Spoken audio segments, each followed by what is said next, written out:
Oi, pessoal, como vocês estão? Todo mundo na pandemia, essa coisa morna, né? Esse negócio sem barulho. Agora mesmo a gente estava comentando aqui, a gente mora perto do aeroporto e nada de barulho de avião, muito estranho isso, né? Mas enfim, bem-vindos e bem-vindas, Fábia, Débora, Laininha, Sevanam. Muito bem, Márcio Rodrigues, que bom que vocês estão aí. Então, gente, hoje é um dia para a gente bater um papo sobre um negócio que se chama rinomodelação. O que é isso? Rinomodelação, pelo nome, a gente já vai entender que é a modelação, algum trabalho feito no nariz, né? Rinomodelação.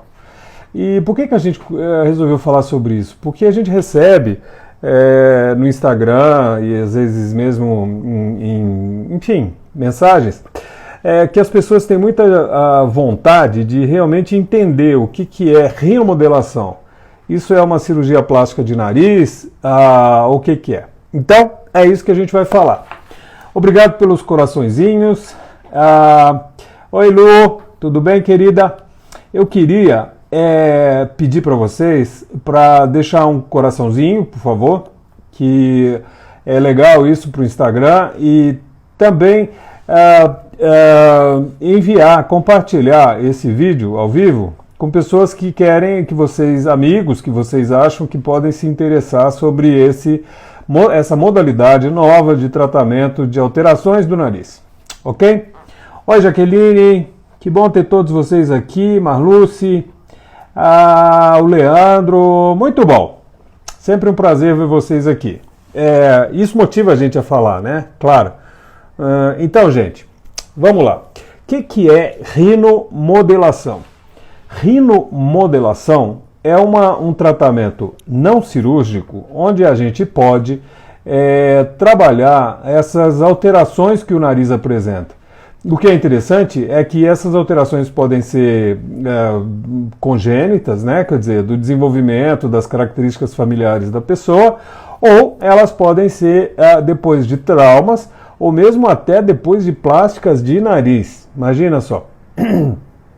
Durante muito tempo, esse termo foi meio assim mal visto por nós, cirurgiões plásticos, não só aqui no Brasil, mas no mundo inteiro. Só que aos pouquinhos a gente foi percebendo que realmente o tratamento não cirúrgico do nariz, ele tem um lugar, é lógico. Às vezes pacientes que tinham problemas de resultados ruins de plástica, né, que ninguém é perfeito, a gente pode eventualmente ter um resultado não tão bom. E até um tempo atrás, a gente precisava levar o paciente de novo para a cirurgia, fazer enxertos de cartilagem, e isso é tudo muito traumatizante. Então, aos poucos, com o advento de produtos que a gente usa para preenchimento de face, de defeitos, de rugas, perdão, a gente começou a imaginar que, por que não usar também no nariz, né? Então, a rinomodelação, ela toda vez que a gente vai usar um produto, seja natural, seja sintético de laboratório, para mudar as características do nariz. Semana passada a gente falou sobre plástica de nariz, né? A gente falou sobre dorso, sobre ponta, sobre asas e tal. Então, a primeira coisa e mais importante que o médico tem que deixar claro para o paciente é quais as pessoas, os pacientes, quais os casos que a gente pode trabalhar com preenchimentos, com produtos injetáveis e que possam dar um resultado legal. Sabe por quê? Tem profissionais, médicos, colegas, que às vezes deixam a coisa mal entendida e as pessoas acham que qualquer tipo de nariz pode se beneficiar dessa rinomodelação. E não é verdade. Por quê? Do mesmo modo que a gente falou na outra live sobre narizes, a gente tem que avaliar o nariz dividindo ele em três partes. Eu tenho dorso, eu tenho ponta e eu tenho as asas do nariz. Todo nariz que tem excesso de volume, por exemplo, que é muito comum, aqueles narizes assim, que tem aquele osso aqui, principalmente o osso muito largo, né? Quer dizer, aquela base do dorso muito larga, a gente tem que tomar muito cuidado em fazer a rinomodelação. Por um motivo óbvio. Se eu tenho excesso de osso, excesso de cartilagem na ponta, e eu vou pensar em colocar um gel de preenchimento, eu posso acentuar a deformidade e a pessoa fica pior do que estava. Então, meus amigos, a rinomodelação é o uso do gel para compor, primeiro, perfil. Lá vai uma dica. O que significa isso? Como perfil? Se agora mesmo à tarde eu atendi uma moça linda, ela tinha uma giba, que a gente chama, né? Um calombo aqui, muito discreto. E ela me perguntou se poderia fazer a rinomodelação. Na avaliação que a gente fez de perfil, ela tem o calombo, a giba, que a gente pode esconder com a rinomodelação quando eu vou injetar acima do calombo, da giba, e abaixo do calombo. Óbvio, né? Se eu tenho um dorso que vem aqui, um carocinho e desce, se eu injeto abaixo e acima, eu vou deixar esse calombo escondido. O problema é que essa moça, além do calombo no perfil, quando ela vira de frente, o nariz é muito largo. Então não dá. Vocês entenderam? Por quê? Porque se eu tenho um nariz largo e eu acrescento tecido, eu vou aumentar a deformidade. Então não dá para ser a rinomodelação. Eu vou ter que fazer uma plástica de nariz, eu vou ter que fraturar os ossos para afiná-lo. Não é rinomodelação. Então a primeira dica é no perfil e de frente é um nariz fino, que não tem excesso de osso, a rinomodelação é perfeita para a gente esconder esse ossinho aqui. Claro que a gente tem que tomar cuidado para, por exemplo, não deixar um nariz de grego, né? Sabe o que é nariz de grego? Nariz de grego é aquele nariz que sai daqui e vai assim. Não combina com todo mundo, não é? Então, às vezes, eu quero esconder o ossinho e aí eu acrescento tanto tecido que fica tão grosseiro, principalmente em mulheres. Não combina. Existem proporções que a gente precisa obedecer. Então, quando eu estou fazendo para perfil, é uma das mais legais indicações. Eu posso esconder o ossinho, mas eu não posso deixar aquele nariz muito grosseiro. Ok? Segunda dica. Sabe aquelas pessoas que têm o nariz bolinha? É aquele nariz meio gordinho e é meio pesado? Sabe? Assim, meio deixa uma aparência meio pesada? Da mesma forma, aquelas pessoas que têm o nariz com a ponta caída. Sabe aquelas pessoas assim? Né?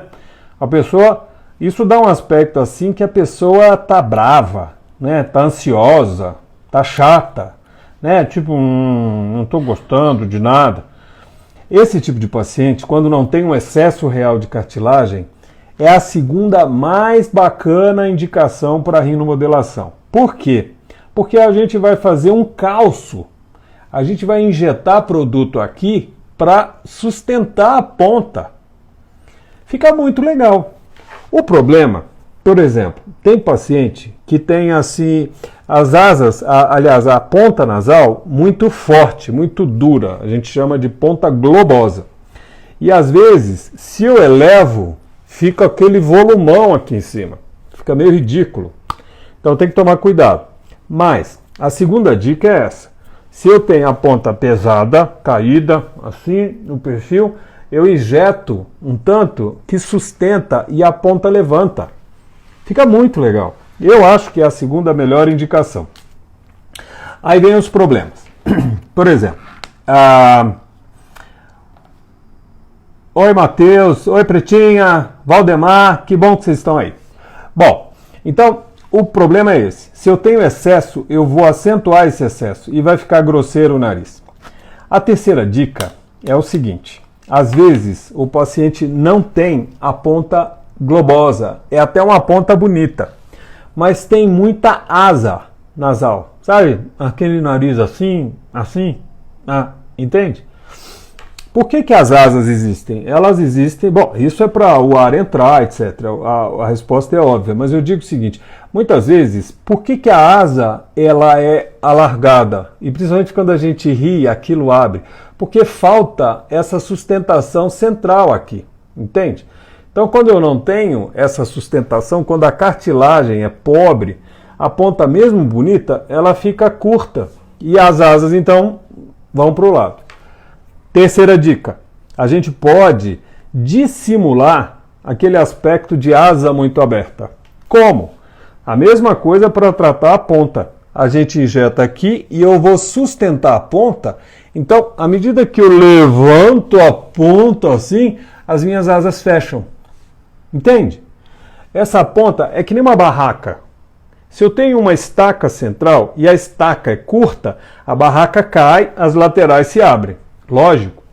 Então, se eu levanto a ponta com a rinomodelação, eu vou de algum modo afinar um pouco as asas. O que não dá para fazer é quando um excesso real de asa. E aí você se mete a fazer isso, sobe demais, fica aquele nariz assim meio de porco. Então, meus amigos, são 3 dicas. Primeira delas, um defeito aqui no dorso, que eu não tenho dorso muito largo, eu vou esconder esse calombo injetando em cima, injetando embaixo. Segunda dica, quando eu tenho uma ponta, mas com um certo volume, e ela está pesada, aí o que eu vou fazer? Eu vou injetar por aqui e aí eu deixo a ponta mais elevada. A pessoa fica mais bem disposta, a pessoa fica mais legal. Porque toda vez que o nariz é muito pesado, claro que a pessoa não é assim, mas às vezes passa uma impressão que a pessoa é meio ranzinza, sabe?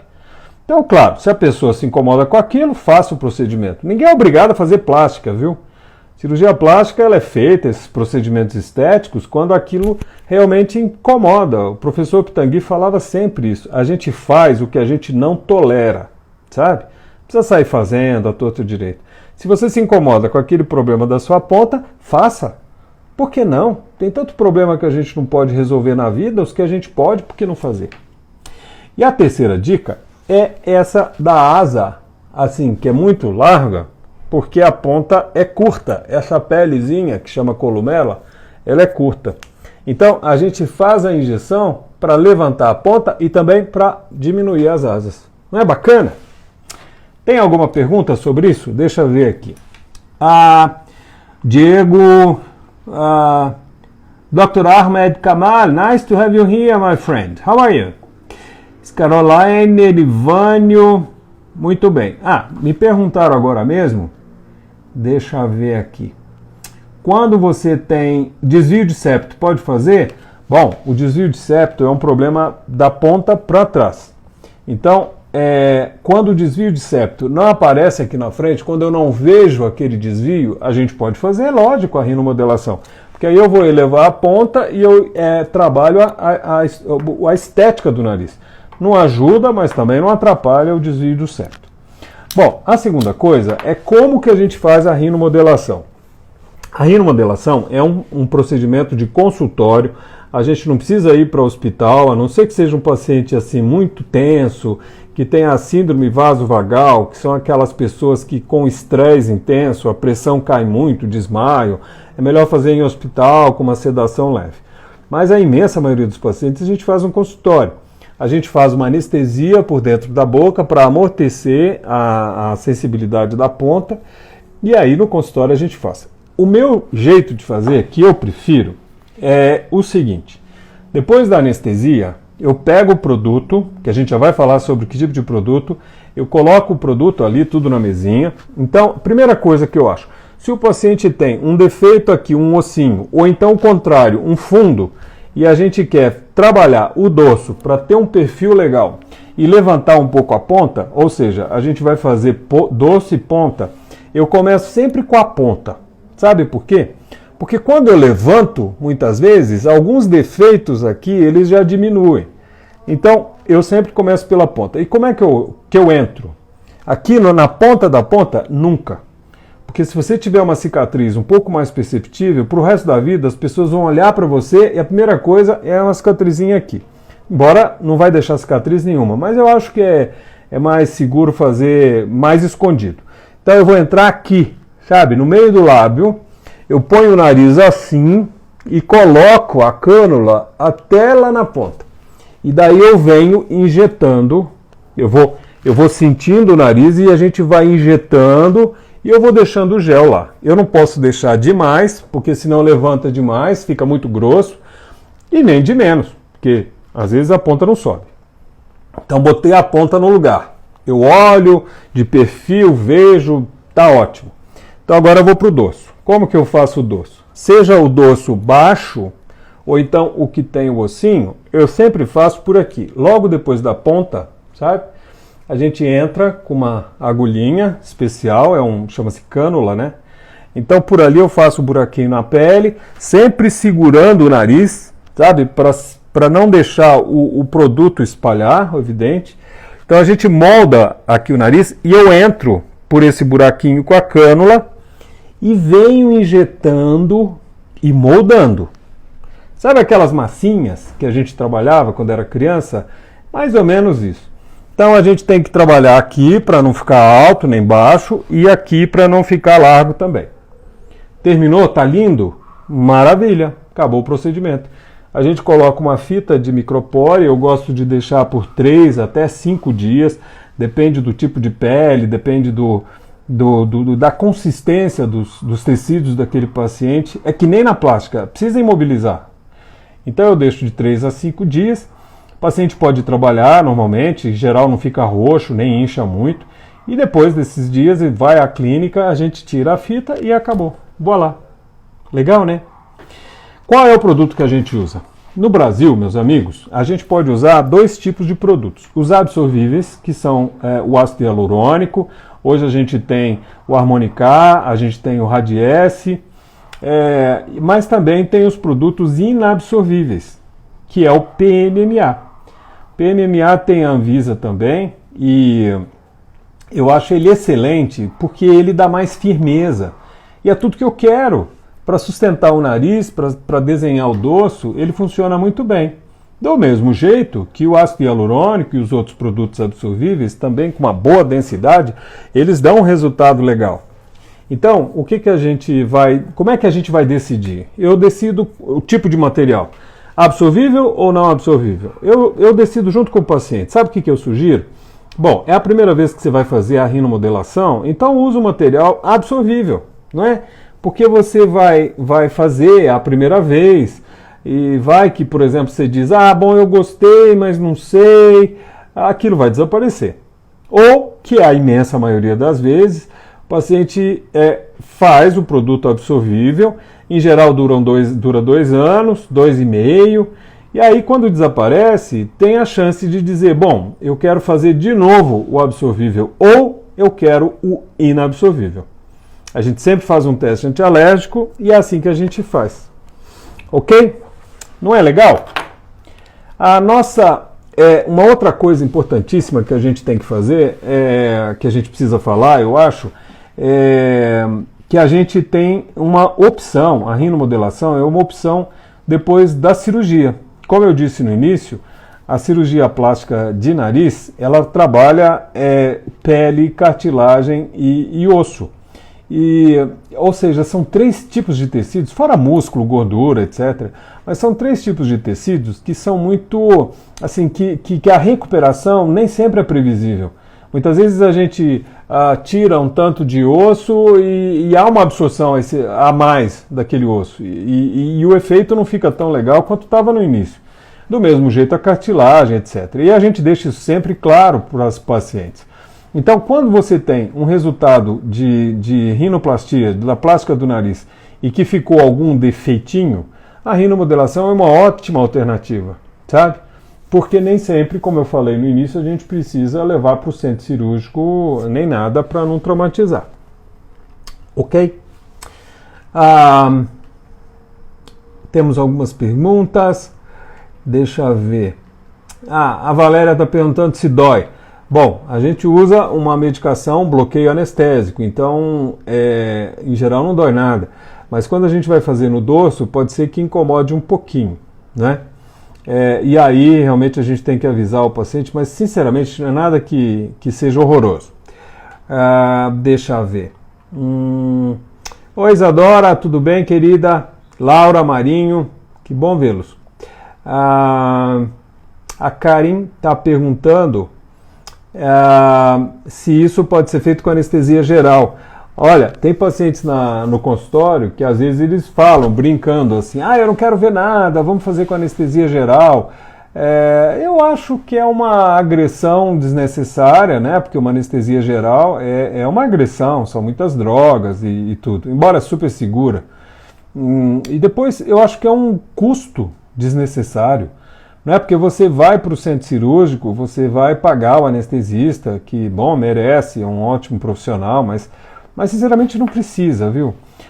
Os pacientes que são assim mais sensíveis, que como eu falei, tem síndrome vasovagal, que podem passar mal com picadas e tudo, a gente vai ao hospital, mas a gente chama de internação ambulatorial. Você entra, o anestesista pega a veia, faz uma sedação e eu faço o procedimento, logo em seguida o paciente vai para casa. Eu acho que não precisa, sabe, fazer assim um gasto e uma agressão tão desnecessários. Uma outra pessoa tinha me perguntado antes, o babado é forte, é mesmo, Lu? Muito bem. Bom, me perguntaram também sobre riscos. Quais são os riscos? Os riscos que a gente tem são da invasão. A gente tem visto hoje em dia, tem muita gente fazendo esses procedimentos, né? Porque eles são ditos simples, pouco agressivos, e são mesmo. Mas a gente tem que saber, primeiro, a anatomia, né?